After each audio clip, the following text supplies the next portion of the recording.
So the setup for the naive Bayes algorithm is you have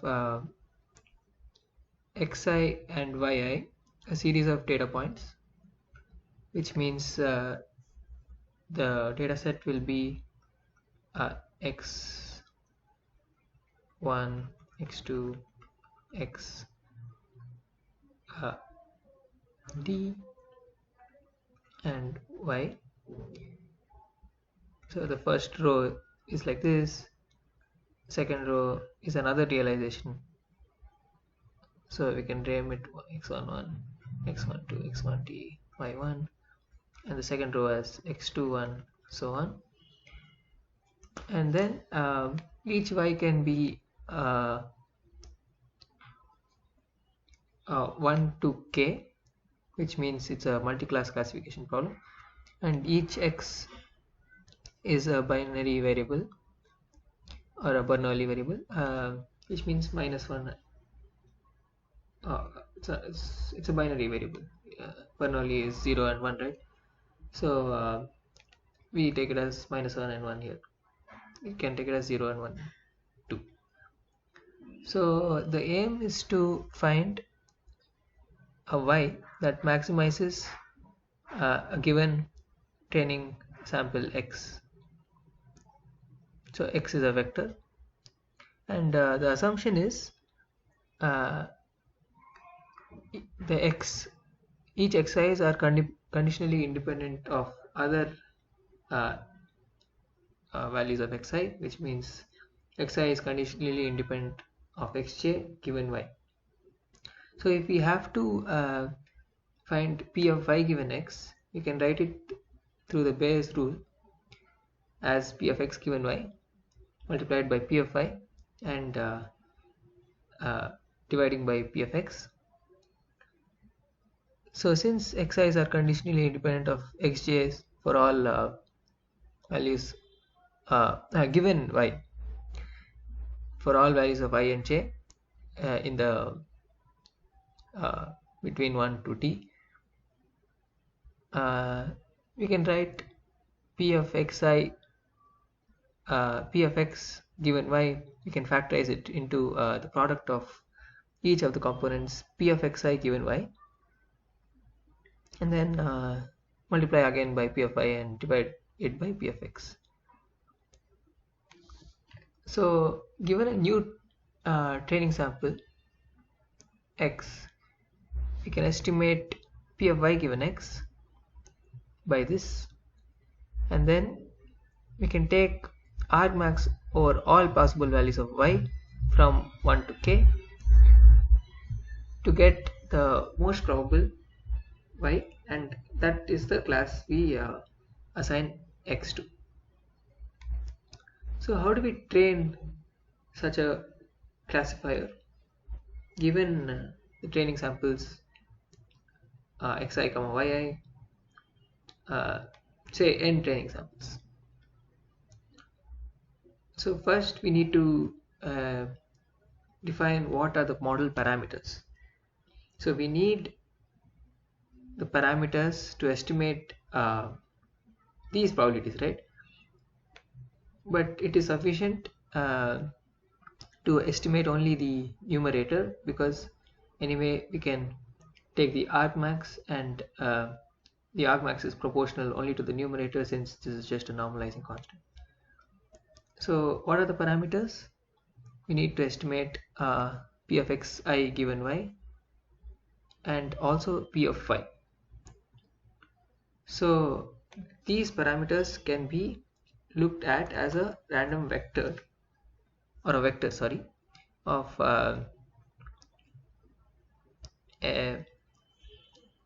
so p of y can be looked at as a vector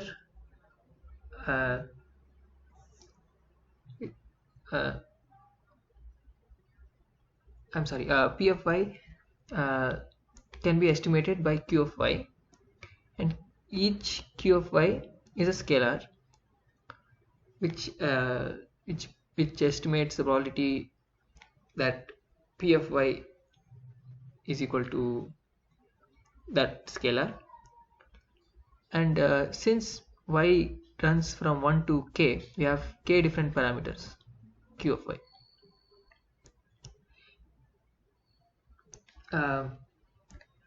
And also similarly, we can see that p of x given xi given y is a probability which we want to estimate by q of I given q of I of x given y. And how many parameters will this have? This each I will have xi into xi, what all values xi can take, and multiplied that by what all values y can take, which means each I will each q of I will have 2 into k values. So we'll have to estimate I into 2 into k parameters total. So how do we train this? We want to maximize the likelihood of the data, which is a classical way of estimating parameters. Maximize the likelihood of data given the parameters theta. So this theta, which maximizes this likelihood, will be all these parameters.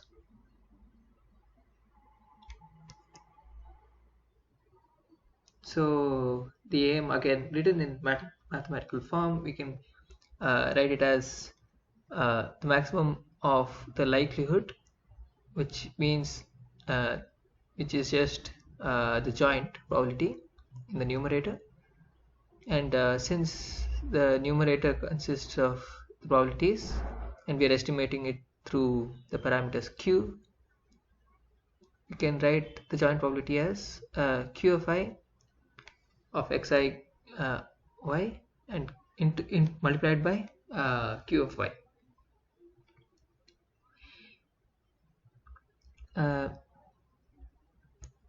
And of course this is a product for each component xi, and we multiply this probability, this joint probability, through all training samples, n of them, since we assume here that each training sample is conditionally independent of the other given the parameters theta. We also can take the log on both sides of this expression to get the log probability, and if we do that we get a sum here and also the log of this term plus log of this term, since log of a into b is equal to log of ab for proper values of a and b. Also there are constraints that q of I can take, or also q of y q can take. Basically, what are these constraints? The summation of all values of q of y should be equal to 1, the sum running from y equals to 1 through k. This is just saying the probability of all classes should sum to 1. And also q of y should be between 0 and 1. These are just to ensure that q of y is a probability. Similarly, for q of I of x given y, to ensure this is a probability, we must ensure that for each for all y, for all x, for all I, q of y of x given y is between 0 and 1, and also it should sum to 1 given values I and y, So it should sum to 1 over all possible values of x. Q of I of x of y, x given y should be equal to plus the addition of all the values of x of q of y of x given y should be equal to 1. So if you want to find out the maximum of this term subject to these constraints, we eventually get that q of y is equal to the count of the number of times y occurs in the data divided by the number of times divided by the number of data points we have in the sample set. And also, if you want to estimate q of I of x given y, it is sufficient to count the number of times x and y occurs together, and if we divide by count of y, we properly estimate q of I of x given y. This is a very intuitive estimate, but this intuitive estimate is the correct estimate of the maximum likelihood, or the max of the maximum likelihood.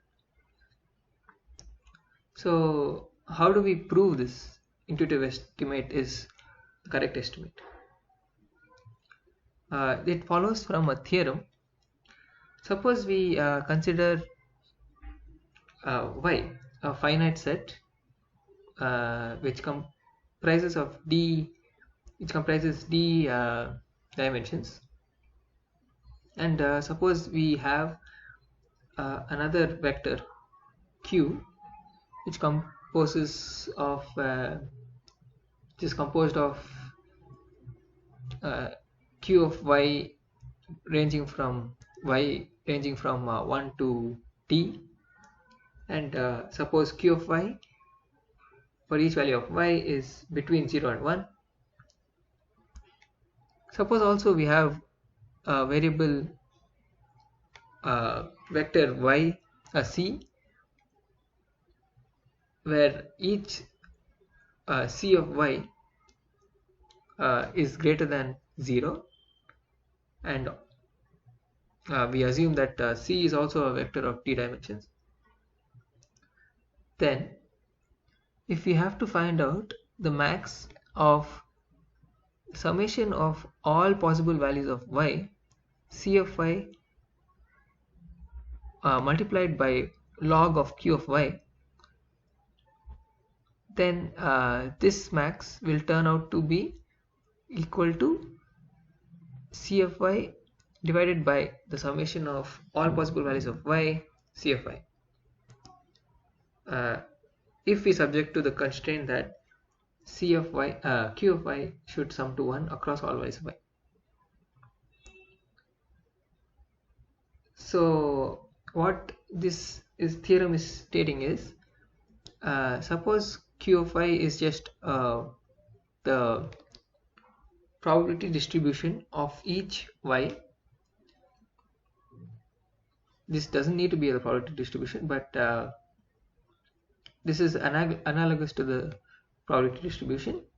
And suppose c of y is analogous to the count, then if you want to maximize a term similar to the likelihood term which we saw above, then it's just the count c of y divided by the number of times c of y, the total number of times c of y occurs over all possible values of y.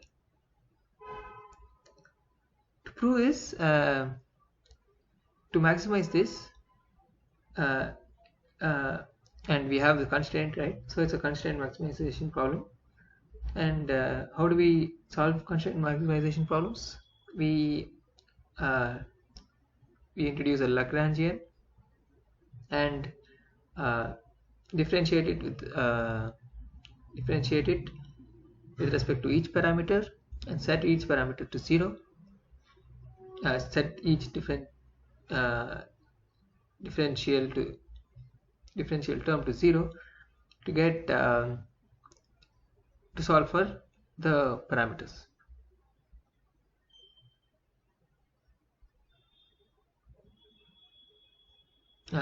Differential term can be also the derivative basically.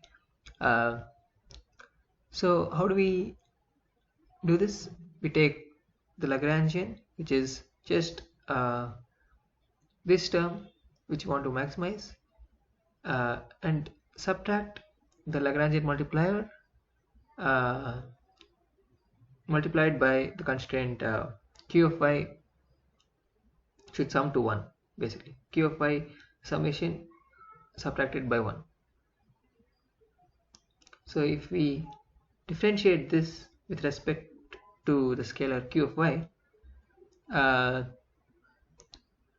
then we get and set it to 0, we get c of y divided by the derivative of this, which is q of y, subtracted by the lambda equals to 0.